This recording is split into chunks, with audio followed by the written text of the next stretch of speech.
Marco എന്ന ചിത്രത്തിൻ്റെ 4-ാം ദിവസത്തെ ബാംഗ്ലൂർ കർണാടക കളക്ഷൻ റിപ്പോർട്ടാണ് ഇന്നൊരു വീഡിയോ ഭാഗത്ത്. വീഡിയോയിലേക്ക് വരുമ്പോൾ വീഡിയോ ലൈക്ക് ചെയ്യുക, ചാനൽ സബ്സ്ക്രൈബ് ചെയ്യാൻ വേണ്ടി ശ്രമിക്കുക. ഉണ്ണി മുകുന്ദൻ, കബീർ സിംഗ്, സിദ്ദീഖ്, ജഗദീഷ് എന്നൊക്കെ പ്രധാന കഥാപാത്രങ്ങളായ ചിത്രമായിരുന്നു മാർക്കോ.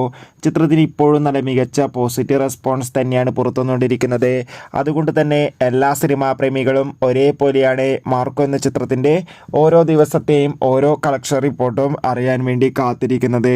ഫൈനലി ചിത്രത്തിൻ്റെ ഏറ്റവും പ്രധാനപ്പെട്ട കേരള ബോക്സ് ഓഫീസ് കളക്ഷന് പിന്നാലെ ചിത്രത്തിൻ്റെ കർണാടക ബാംഗ്ലൂർ കളക്ഷൻ അപ്ഡേഷൻ ലഭിച്ചിട്ടുണ്ട്. 4-ാം ദിവസവും അത്യാവശ്യം മികച്ചൊരു ബുക്കിംഗ് തന്നെയാണ് ബാംഗ്ലൂരിലൊക്കെ നടക്കുന്നത്. അതുകൊണ്ട് തന്നെ 1 കോടിക്കടുത്ത് കളക്ഷൻ എടുക്കാൻ വേണ്ടി സാധിക്കുമെന്നാണ് ട്രാക്കിംഗ് റിപ്പോർട്ടുകൾ സൂചിപ്പിക്കുന്നത്. കാത്തിരിക്കാം കൂടുതൽ ബോക്സ് ഓഫീസ് കളക്ഷൻ റിപ്പോർട്ടിനായി. മാർക്കോ എന്ന ചിത്രം കണ്ടവരുടെ അഭിപ്രായം തീർച്ചയായും കമൻറ്റ് ബോക്സിൽ രേഖപ്പെടുത്തുക. അടുത്തൊരു വീഡിയോയിൽ കാണും വരെ ഏവർക്കും ബൈ ബൈ.